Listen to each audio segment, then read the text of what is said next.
ہم سے ابراہیم بن المنذر نے بیان کیا، انہوں نے کہا کہ مجھ سے معین بن عیسیٰ نے بیان کیا، کہا مجھ سے امام مالک نے بیان کیا، ان سے ابن شہاب نے، ان سے حمید بن عبد الرحمن نے بیان کیا، اور ان سے ابو ہریرہ رضی اللہ تعالی عنہ نے بیان کیا کہ رسول اللہ صلی اللہ علیہ وآلہ وسلم نے فرمایا، جو اللہ کے راستے میں دو چیزیں خرچ کرے گا، اسے فرشتے جنت کے دروازوں سے بلائیں گے کہ اے اللہ کے بندے، یہ دروازہ اچھا ہے۔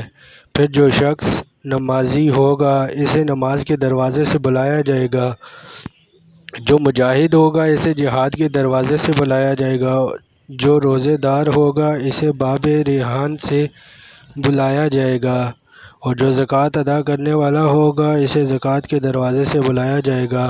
اس پر ابو بکر رضی اللہ تعالی عنہ نے پوچھا، میرے ماں باپ آپ صلی اللہ علیہ وآلہ وسلم پر فدا ہوں، یا رسول اللہ صلی اللہ علیہ وآلہ وسلم، جو لوگ ان دروازوں میں سے کسی ایک دروازہ سے بلائے جائیں گے، مجھے ان سے بحث نہیں۔